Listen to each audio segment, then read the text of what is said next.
Hi, everyone. Thank you so much for joining. And actually, Ashley, as we wait for everyone to come in, I did want to just share the story about how I learned about pioneers in skirts. I think we talked a little bit about this. My very first participation in an ERG was the Women's Initiatives Network at SAS, or WIN for short.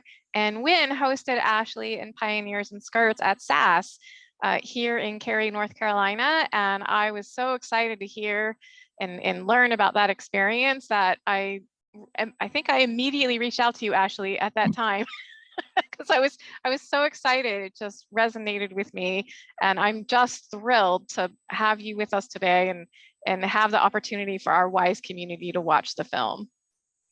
Thank you. This is going to be cool. Welcome, everyone. Yeah. Okay. Yeah, I'm excited. Okay. Well, let's go ahead and get started today. I'd like to welcome everyone for joining us today. Thank you so much for joining me for a conversation with director, writer, and producer Ashley Maria. Ashley is located in Los Angeles, California, but she hails from North Carolina just like I do, which is awesome.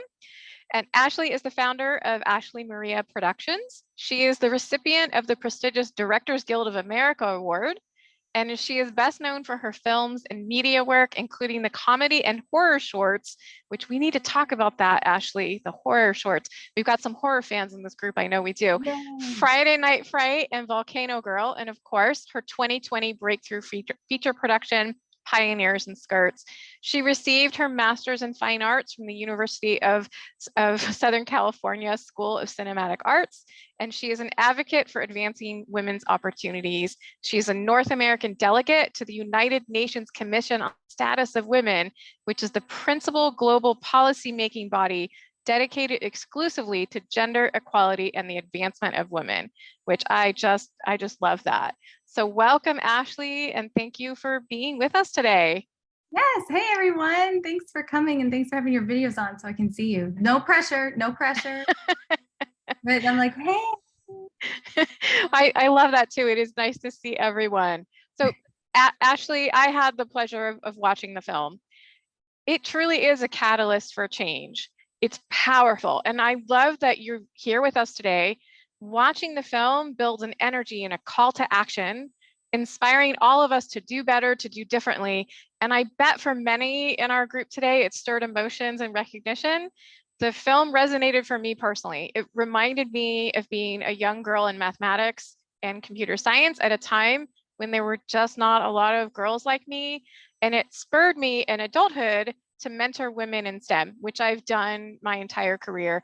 And I know it has led many of us here to our work with WISE. And I'd like to thank you because the film was so personally meaningful to me. Thank you. As I'm sure it was to a lot of this group.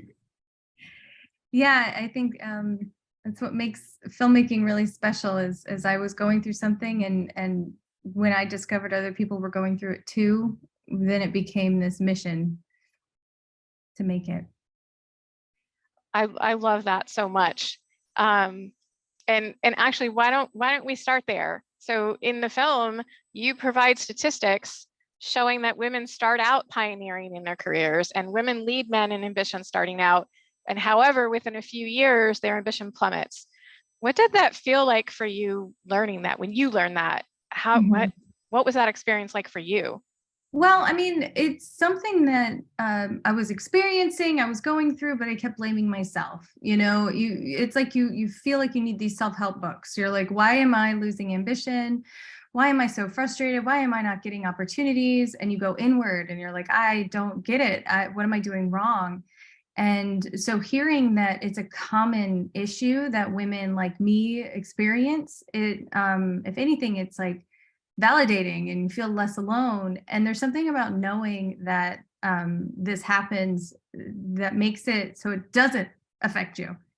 It's interesting. It's like when you can actually pinpoint it, especially with the statistics about like how women don't support each other.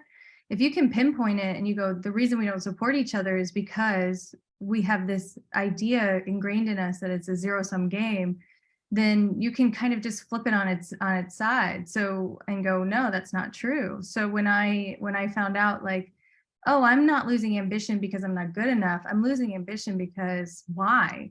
Because the world has told me I need to be a certain way, and it keeps chipping away at me and shoving me into a box, and I don't want to do that.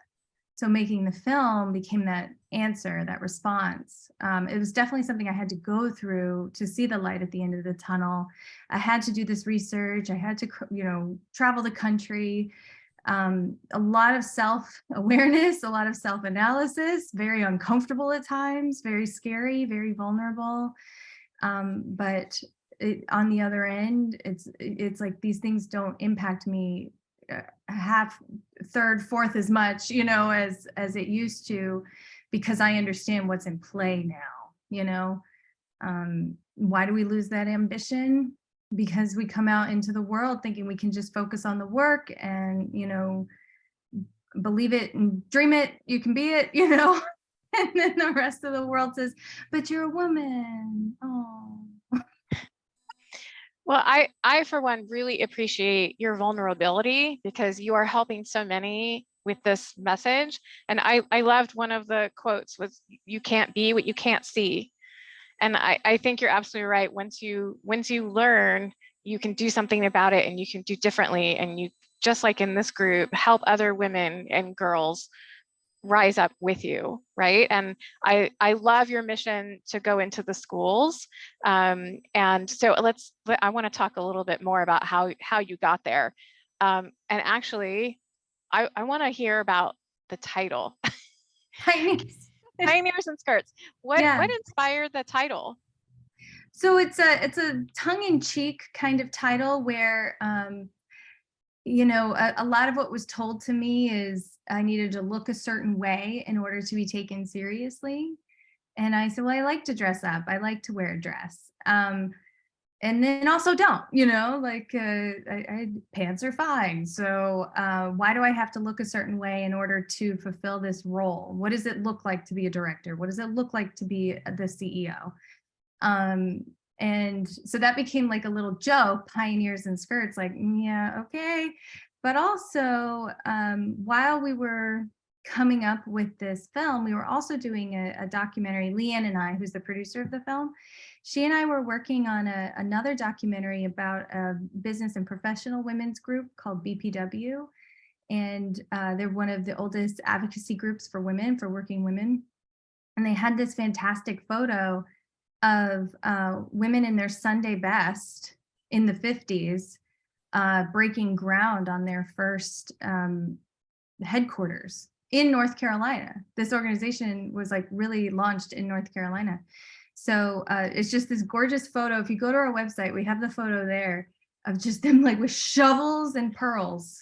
And I was like, that is pioneers in skirts as well. So it was like a little bit of both. And then we just really embraced it. Most people like the title. I think some people, the Army was really concerned. They're like, why does she have to become across as feminine? We're like, that's okay. She can be in the military and feminine. So, sometimes we had some pushback, but for the most part, people really like the title.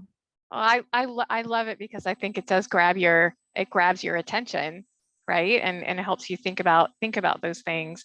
And I think that conversation about skirts or pants or otherwise, I think many of us have had that conversation, especially, nowadays when we are leaving the confines of our remote work and going to a client site or going to see our colleagues, right? I have that conversation every time now with my team. They say, what do I wear? They want to know, and I'm like, wear whatever you want. It's true. And then it also teaches the receiver, like, assume the person walking in with pants on is also the person in charge or something Right. like that. It requires you to also check your own bias. Who looks like a leader to you too? Right. Exactly. Well, we do have our first question from the audience, from Kelly. She says, hi, Ashley, thanks for being here. I've watched the video and I plan on watching it with my son and daughter this evening. Since you made the film, have you gotten any additional great advice from your audiences that we as parents or caretakers can take into consideration when interacting with our youth, both boys and girls the same? Thanks. Okay, so maybe, I'm trying to think. We definitely follow this organization called A Call to Men, which does a really good job of talking to men about, you know, having feelings, processing emotions, because they're forced into a box as well. And they have a great book called like The Big Book of Dares or something like that. And it's for boys to kind of start thinking about their own analysis of life. Like, for example, one of I dare you to listen to a song and then tell me what it means. Like things like that that are so beyond what you'd really allow yourself to think and go to another level and think about these things. So I think when we screen this film, audience see the help that we provide for girls, and then they want help for boys too. And so that's what we offer. Also, you know, for girls, a lot of dads come up to us afterwards and they're like, what do I do for my girl right now? And we say, well, you got to get her into sports, team activities. That helps to build her grit, her the ability to bounce back, perseverance. And if you're older in life and you're like, I want that now, I actually joined a dodgeball team. And it's all girls dodgeball team. I was not good, but that also worked to my advantage because I would get people out because they wrote me off. I was like, ha! I was like, that feels like metaphor for my life, doesn't it? But yeah, I think does that. Let me see the sentence. Yeah, and then the other thing that we've also experienced is once your kids go off to college, it's not done. Like keep checking in, because that's when all the stuff started to happen to me. Once you're out of the household, once you're out of that safety net, and you go into college and you graduate, that's when I started to see how the world would treat me. So it's not like they're off to college, I don't have to check in on them anymore. We did have one dad go, I realize now, and notice how I'm saying all dads, interestingly enough, dads really responded to the movie. He's like, I guess I have to really make sure my 26-year-old is doing okay. I'm like, yeah, she's about at that burnout zone, so check in on her, you know? Yeah, I love that. And actually, one of my favorite scenes in your film was of the dads. Actually, I really love that, because to me, solving gender inequality takes everyone, right? And men are part of the solution, right? And I love that they're invested. And the film, you show several men who are helping to push daughters, colleagues, friends, and our allies are so important. So what are some of the things you've learned about allyship as a result of your experience with the film? Sometimes I have to teach people about it in the moment when it's happening. I was on a project and I could see that a man was just not listening to me.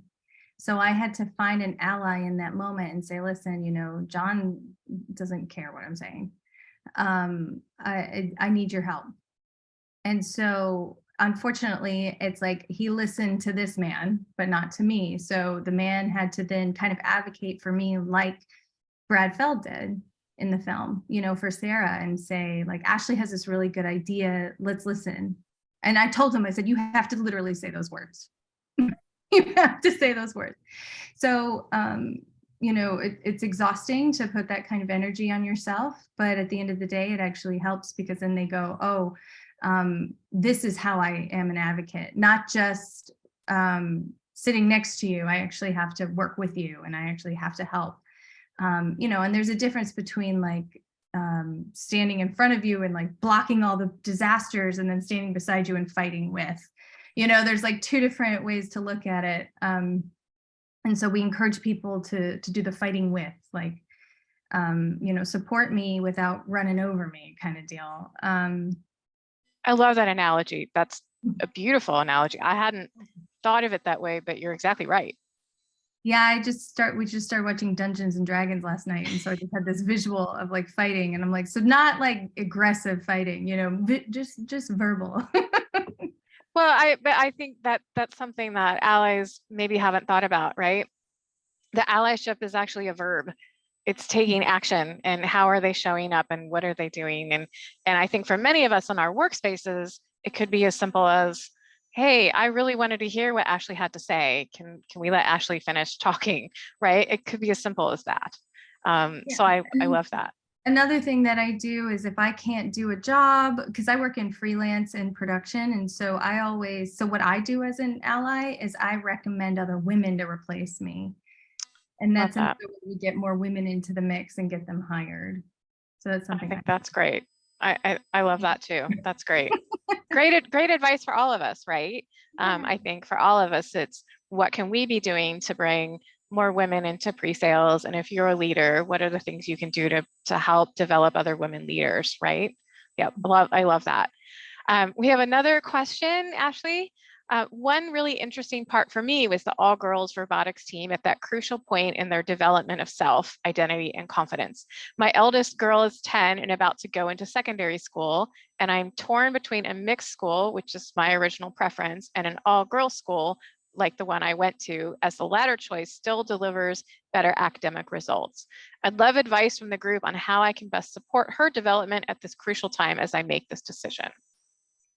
So obviously, I would say we have our own bias towards an all-girls school because we saw how that was developed. But then they did go, or an all-girls robotics team, but then they did go into the co-ed. I'm assuming that's what we mean by mixed is co-ed. Yes. Yeah. So yeah, and then they didn't have as many issues because they already built that sense of self, like you said, in the middle school years. I think it's like, depending on which direction you go, it's always that constant check-in. What I find interesting is this film really resonates with girls beginning in 6th grade, because they're already seeing this stuff. And so when they watch this film and they go, oh, that's not okay, that's not normal, then they start to kind of talk through these experiences that they're having. And I feel like no matter what, it's going to happen. No matter which direction you go to, there's going to be a boy that says girls can't do things, or there's going to be a girl that says, only unicorns for us, and it's like, fine. So having the self-awareness to analyze those biases before they become identity is important. I'd be interested to know what other people think. It was a call out to the group, but for me, what has made the difference even beyond school is being able to have the mindfulness to kind of rise above a situation. And it takes time to learn how to do that. So you can't expect, a 15-year-old to be like, well, let's talk about this. But being able to rise above a situation and really analyze what's going on here is a skill set. And so I wonder if no matter which direction they go, keeping an open dialogue. And if dialogue stops, then we have a problem, I'm sure. I love that perspective. And as you were talking, I was just reflecting on how much of my schooling and career have been in male dominated, right, fields. Yeah. And for me personally, and for me growing up and even now, look at this community, it has been for me finding my community of women. And for me growing up, it was Girl Scouts, and in college, a sorority, and then now groups like WISE, right, have been my communities of women where I can be with women and I can commiserate sometimes or get advice, right? And then I can go and I can function as my strongest self in these male dominated spaces. And then for my daughter, I have a 24-year-old daughter. I was her Girl Scout leader for 13 years. So Girl Scouts was her girl community growing up, and I see her now, right, and the strength and independence and her sense of self that she developed as part of that experience. I love it. I really think it just has to be acknowledged. I know plenty of times, I'd be in physics class and feel that anxiety of I don't know the answer, I shouldn't raise my hand, or I don't know if I know the answer, I shouldn't raise my hand. And Right. just addressing that that's actually a bias, that's a stereotype threat that's perpetuating, has totally changed me. Yeah. I raise my hand. I want to be told I'm wrong. It's like, okay, cool. So I wonder if even just acknowledging that that could happen in class, you Yeah. know, I'll be honest with you, Maddie, who's in the film, she said that was happening to her when she was in school just 2 years ago. So it's still happening, especially in these STEM classes where she's like, I just didn't feel the support. And she saw the male colleagues getting all the attention and nobody Right. was working with her. So it's like, it's obviously still there. And she was in our film too. She watched our film later and she started crying because she forgot how ambitious she was. I'll tell Wow. you, the girls, that's why we wanted to follow them, because it was like reminding me how ambitious I was. Right. Right. Wow. That's really powerful. And, honestly, that I felt that when you were talking about raising your hand. How many of you have experienced this in work? I have this happen to me in meetings occasionally where I'm like, oh, I'm not going to say that. And then someone else says it. I was like, darn it, why didn't I just speak up? That has happened to me more times than I'd like to admit. Well, I also really loved the Charlotte robotics team. And it's team from the film, you really loved working with them. And I just was wondering, like, what are your ideas for ways we can all get involved in our local communities and things like that? Well, they're always looking for mentors. Robotics teams in the area are always looking for mentors, and they're really clear in saying you don't have to have that kind of STEM experience. So it looks like, obviously Girl Scouts is a great way to go. Boy Scouts are even opening up to girls too. I know that's a controversial topic. We don't, but there's plenty of opportunities to support girls in your community and boys, because another thing we discovered is when boys see girls working and doing these things, then they realize it's not just a boys club, right? Getting more girls into STEM and arts and dance allows them to flex that muscle and be curious. And so by having you as a mentor, they see that this is totally normal and fine for girls to be here. So yeah, I'd say First Robotics, it's literally First, FIRST. They have clubs everywhere and they always need mentors.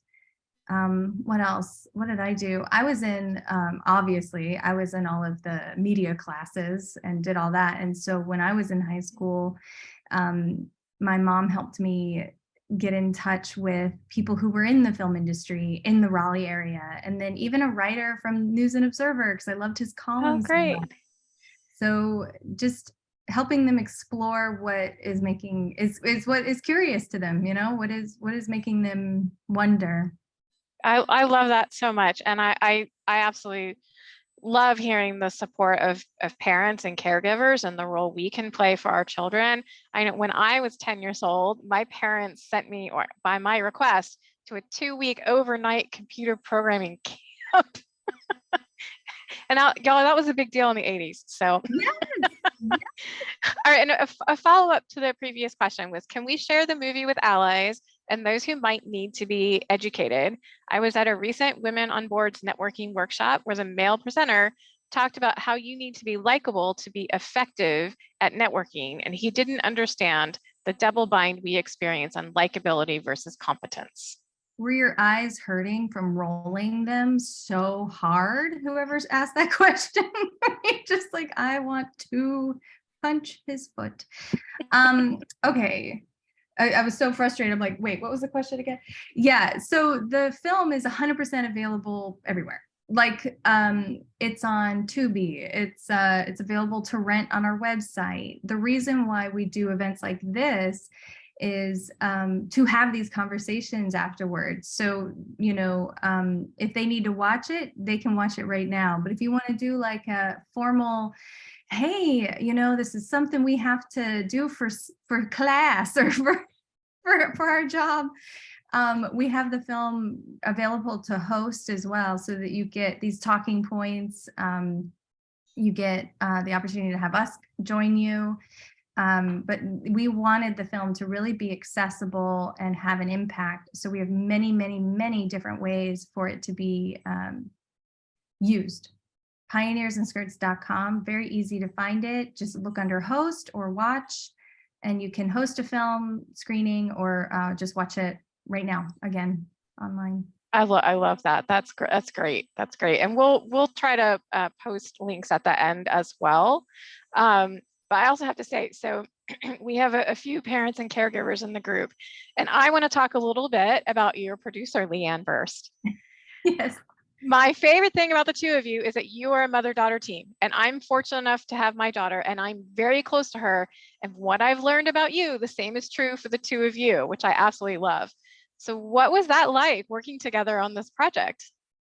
Well, you know, she started out really not knowing much about film. She was helping me make projects, and then it just kind of morphed into a producer role when she saw how Pioneers and Skirts was way bigger than what one person could do. She comes from IBM. She is more of a tech person. She works in marketing strategy for tech companies, and really put that on hold to help make Pioneers and Skirts. And you know, that was a big deal for her, because she felt, I need to help Ashley survive this. You know, when you're 5 years old grabbing the camera from your mom, she's like, that's pretty imprinted. I feel like she's going to be a filmmaker. And then at 26 going, I don't know if I want to do this anymore because it's so hard. And she knows how hard I worked, right? I had tons of internships. I won tons of awards. I was making films constantly, and still just being seen as a woman and not giving any opportunities. So she really gave up a lot in order to make Pioneers and Skirts with me, to see the light at the end of the tunnel as well. But my gosh, the toughest part is when you're with your mom, you just want to chill out, right? You're like, Right. I don't want to do anything. I don't want to work. We have to answer email. I don't want to. So we have to like schedule it. We like, okay, it's work time right now. And then if she gets on her phone and she's like, oh, we got an email from so-and-so. And then I'm like, okay, we have to stop, watching this movie. But we've enjoyed getting to know each other better. I think just have this unique experience of knowing a lot about her life. And now she knows a lot about me and what I do, and has seen me grow. My favorite, of course, was watching all the home videos and realizing for the first time that she was the one that introduced me to all of this. Oh, I She's love that. very creative, very creative. I love that so much. Well, we talked a little bit about my daughter. My daughter also loves film, and she is a horror artist. But I tell her when she wins her first award, I want to be her date. Yes. That's my one request. I love that so We've much. had a lot of red carpet fun, and we're like, how do these heels look? Okay, great. Lots Oh, of that is so great. That is so great. I love that. Well, actually, that leads into a great question. What has been your favorite screening of Pioneers and Skirts? Okay, well, I have to say the one we had at South by Southwest this year. There's an Nice. incredible festival in Austin, Texas. If you haven't heard of it, it's called South by Southwest. It's literally SXSW. And it's one of the top film festivals in the world. It's such an honor to be there. And we screen for educators.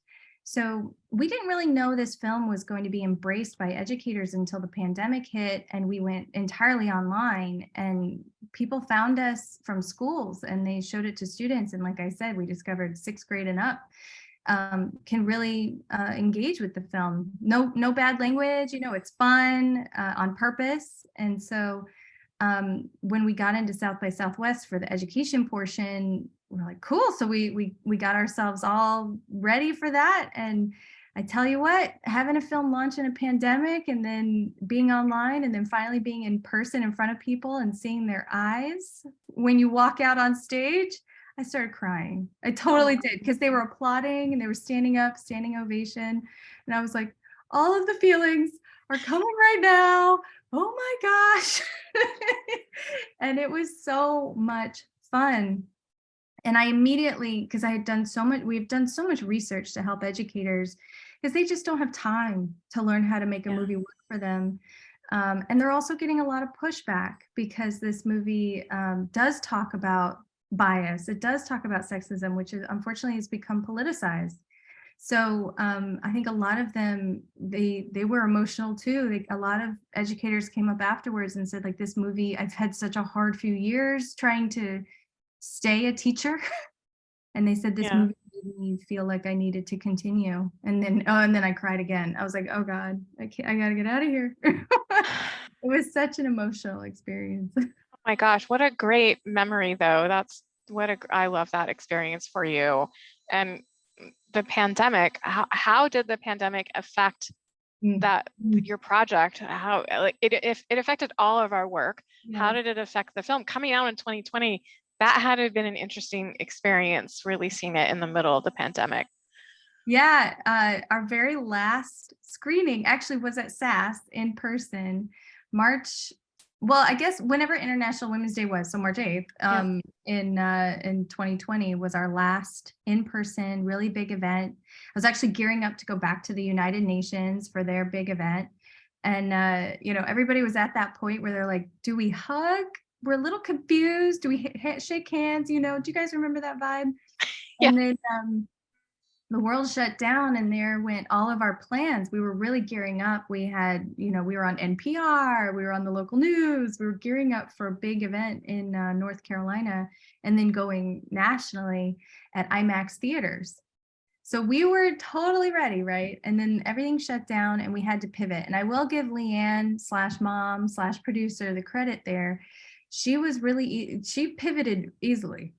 I was in the fetal position. Like, what do I do with my life? And she's like, no, we got this. And so that's why it's so helpful to have that partner, you know?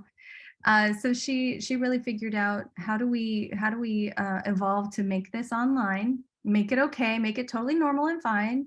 And then people started getting used to it. And so we'd actually have a lot of screenings online, even watch parties where we'd all watch it together because we discovered people like to watch and then like we chat with them and go, oh, that's when we met Norman Lear. We met him through, you know, Dylan Darling and stuff. And they're like, that's so cool.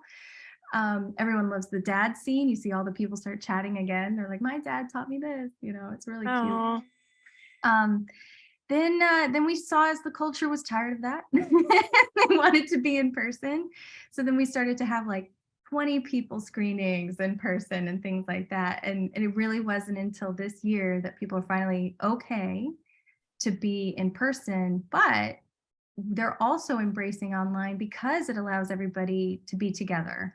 Right. So now we're seeing like both worlds. We're seeing online happen and everyone's totally fine because it means somebody in Ireland can join us, you know? Right. And then we also do we've got a lot of in-person requests to just have parties. We're like, let's have a big event. Let's have this as fun. And then also learn something. That's been our journey. I think that's wonderful. And I love to see the continued momentum in 2023 in the ongoing impact of Pioneers in Skirts. I love that so much. And actually, let's dive in a little bit more. What do you think is one tip that we could use to combat this kind of bias in the workplace? So I'm not going to give you one tip, just get ready for it. So we've got allies, right? Make people your allies, find your ally in the room, have a conversation with them alone, tell them what's going on. I need you to advocate for me here and here and here. And sometimes it takes time to understand who that ally is. Number 2, notice when you call a group of women girls. That's something I really had to teach myself on, is when you say, look at those girls over there, or all the girls are coming, and they're like, okay, they're not your friends. These are women that work with you. And I've noticed, I say, I'm like the only person now who's like, oh, I met a woman who works at this company, because then most people say I met a girl that works at this company. And it's interesting how we call women girls. Let's see. Okay, so that's 2. And then I guess just finding that group of women who are your community to help you talk through when things are frustrating, especially to realize that you're not alone. So those are 3. I'll give you those 3. I love that. And I hope WISE is that community for all of you, or one of your communities, right? That is what we're here for, to support each other. And then I'll add one more that Ashley, I think you'll enjoy. This has come up for me in my workplace. Instead of saying hi guys or hey guys, just remember y'all is a gender neutral way of addressing an audience, singular or plural. I love it. That's something North Carolina can give all of you, is the gift of y'all. That is true. I love that. Yeah. That is great. Well, so this is something actually you and I have talked about a little bit. We're all complex human beings, and we all carry more than one identity, and we are more than just our gender identity. How can we start thinking intersectionally about feminism? Oof. Okay. Well, I know starting to make the film and seeing the research and seeing how women of color, women of different backgrounds are significantly biased against if you're not white, you know? So I think seeing that initially made me start to wonder why I'm even making the film. I was like, I'm fine. Oh my gosh, you know? And so realizing that I can also be an ally. That was hard to see how I've perpetuated some of the biases without even realizing it as well. So a lot of it's forgiveness. Like, okay, I've been victim to this, but I've also been a part of it and a problem for it. So I had to do a lot of forgiveness, a lot of self awareness again. Then understanding that when there is a problem, maybe you notice you're in a room and it's only people that look like you, or who are your friends? Do they only look like you? Try to branch out, try to get more diversity in your group in general. I mean, and like I said, diversity isn't just race, it's religion, it's disability, it's like LGBTQ, you know, like we have allies in there too. And so just realizing everybody comes to the table with different backgrounds, different experiences. Not everybody's created equally. That's so simple to say, but to actually do it and in the moment realize these conversations don't necessarily apply to everybody, or there might be extra to it. So you just have to ask. You just have to ask. You just have to be willing. And to that end, on the on the other side, when men are like, I'm a little confused, can you help explain this to me? You know, we say call them in, don't call them out. Mm-hmm. If somebody's actually trying to be better, try to help them along. There's a lot of emotional energy used up, but sometimes that's just I love that though, call them in. I love that phrase. That's a great way of putting it. I learned that right when we learned that when in 2020, when Black Lives Matter really blew up, there's an organization called White People for Black Lives. And they were the one that kind of taught us a lot of how to be better allies that way too. Oh, I think that's beautiful. And I honestly think allyship is a lifelong journey as well, right? And I think you're absolutely right. It's important to remember. It's also the things you can't necessarily see. It's your lived experiences. It might be your culture or how you grew up or where you grew up, or so many things that make us unique and, again, complex human beings, right? And I think one thing the pandemic has taught us is that reminder that we're all human, right? And we want to have that connection with each other, even at work. And I will say maybe especially at work. Mm-hmm. Yeah, it's good. Yeah. So Ashley, did you face any negative repercussions when you were calling out these examples of bias in your industry? Yes, I did lose a mentor. I had a mentor at a major production company, and he really did the why bite the hand that feeds you mentality. And it was hard. I was starting to make a film that a lot of people really weren't getting on board with in our industry. And I was like, I have to do it. I have to. And so we went outside of the film industry to really get answers and support. But I did. I lost him as a mentor. And then a few years later, after Me Too happened, he kind of came back and was like, oh, I realize now what you were doing. And he had to hear it. And this was similar to what I said earlier, is he had to actually hear this from a female producer that's a co-producer with him. He had to hear her experiences for him to take me seriously. Yeah. And that, women can be allies for other women in that sense. She was the one that had to stick up for me. I Yeah. found that so interesting. I was like, gosh, and I'll tell y'all, it's making this film is really, you observe culture shifts for sure. It was really interesting over the last few years. Yeah.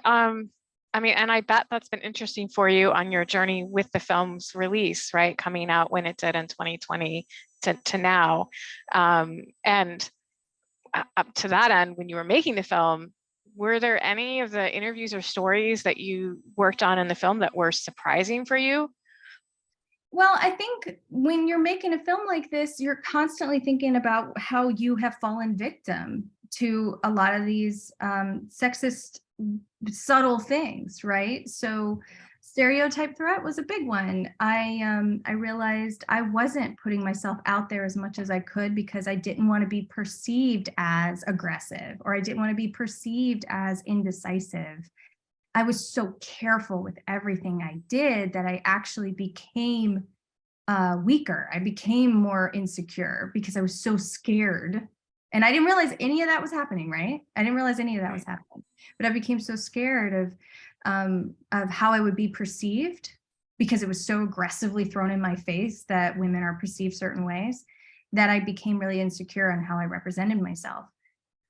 So that was really, really hard. And I realized that's why I was feeling really low in confidence, really burnt out. So when I met Lucy Sanders and she told me, like, that's actually something totally normal and it happens for girls from the very get-go, I was like, oh my gosh, I've done it. And then also something that didn't make it into the movie, because I realized after the fact that I was totally interpreting everything she was saying, but she wasn't actually saying it. It was interesting.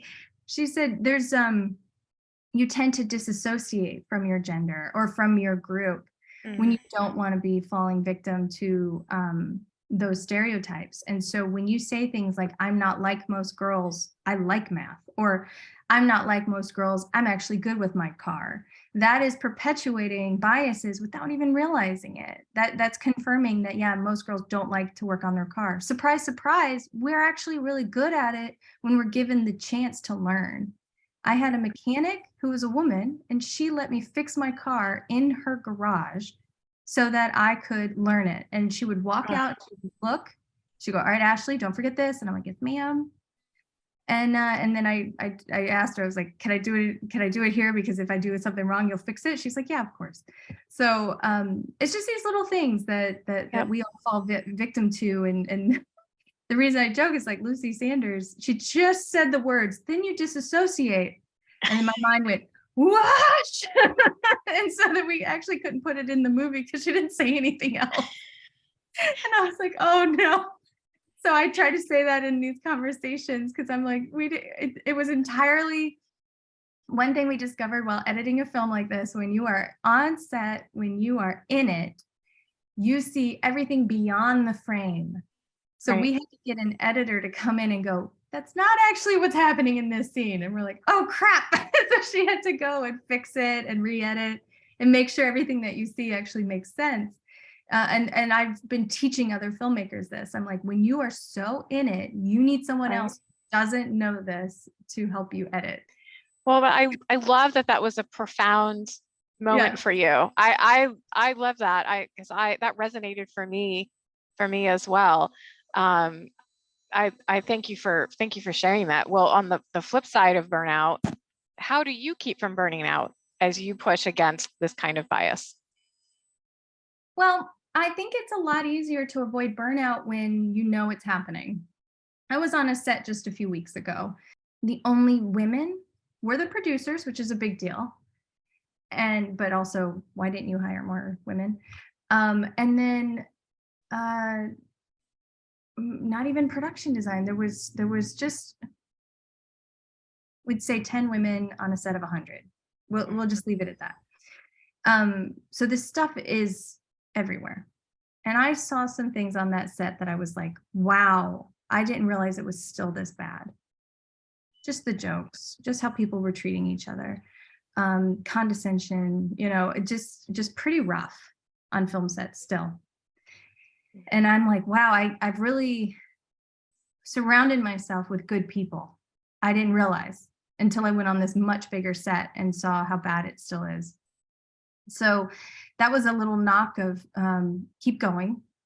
But it also didn't impact me and go, oh, I'm so frustrated. Why are they so mean? You know, I was like, oh, this is still the thing. It's still here. And I share it with people. I share it with other female filmmakers to be like, you know, we're not alone in this. It's still happening. I see it. And we support each other. Again, just last week, I was with a women in documentary group, and we all talk about what we're going through. And it's not necessarily just we're women, blah, you know, it's like, okay, let's actually bring somebody here who's going to teach us about legal. So we make sure we understand the legal side of what we're doing in our films. You know, I teach sound so that women are making great films with great sound. Like, we support each other. It's tough. I mean, I'm sure you all can agree when you have this unpaid care work mentality, Right. You know, we're in charge of building each other up. So I do eat, you know, pizza and watch lots of Yellow Jackets, the TV show.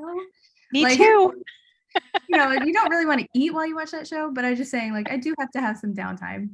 But, you know, I think step one is you avoid burnout in the first place by realizing when it's happening, what's going on, when you've hit that point, and then how do you get through it? Well, it's nice to actually watch good stuff. It doesn't feel like homework.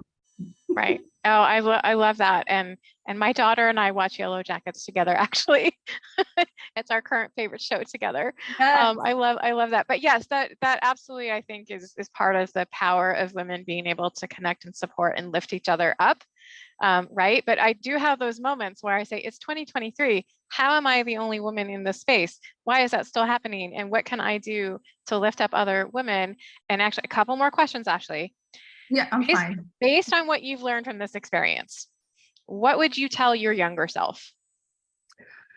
Oh gosh, have I hit it on the head hard enough that you're not alone? You know, I would tell her that there's going to be a lot of people who don't see her how she wants them to see her. There's going to be an entire culture that wants her to be a certain way.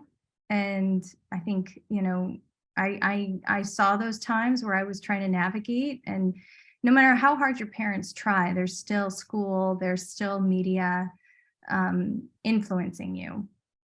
And, you know, movies are trying to do better. Media is trying to do better, but it's not perfect. And today, you know, I would be interested to know and hear from, you know, a younger self, me, who's going through it today. What is being forced upon them, you know? Yeah, realizing all those crazy thoughts are not yours. It's the Yes, I think that's very wise. And I think, yeah, the more we can help our young people, our boys and girls, right, learn that, I think that's how the change starts to happen. And with that, Ashley, what's next for you? Tell us about your upcoming projects. Thanks. So taking the impact notion, continuing on, is a film that I wrote called Superhuman Anxiety. And it is about a teenager who is experiencing anxiety. And oh, by the way, it manifests as superpowers. So she has extreme strength. And then another woman is in the elevator with her, a teacher who is helping her through this. And so it's actually kind of funny and fun, but meant with this underlying feeling of what happens when you can't control your emotions, what happens when you have these feelings, this anxiety, what happens if you don't feel like you fit in to your community, and using that intentionally with teens in mind as the audience, allowing them to watch this film and then talk about their own mental health, maybe talk about their own anxieties, what's making them nervous in their everyday. We're looking for communities to want to screen this kind of film, to support it, bring it into their classrooms, into their social groups, so that teens watch it and have fun. And then, oh, by the way, have a meaningful conversation afterwards that nobody knew was going to happen. We just sneak it in love there. that. I love that so much. I love that. And as someone who struggles with anxiety, I think that's great. I think that's a wonderful conversation to help kids understand it's okay to talk about it, right? And get the support and ask for help. I love that so much. Okay, well, Ashley, my goodness, I agree with you. I could sit here and talk all day with you. I'm so happy that you've been able to be here with us. I do have a couple of things for our group here. An anonymous survey. We would really love for you to fill this out post screening. So the film screening is still available up until Friday night. So if you haven't watched it yet, please do give it a watch. And when you're done, please complete the post-screening impact survey, which is here on the QR code. This is anonymous information for Ashley and her team. They're working to continue that impact, and they will then share their lessons learned with organizations working to make a change all over the world. It'll take about 6 minutes to complete. And as a thank you, if you respond, you'll receive a 10% discount code you can apply to a future group screening. So with that, I'm going to try to drop that in the chat to everyone, so you can also have that. And I'd like to say thank you so much to Ashley for being here with us today. It has been an absolute pleasure, as always, to chat with you. Thank you so much. And thank you, everyone, for joining us. And I hope you all have a wonderful day and evening.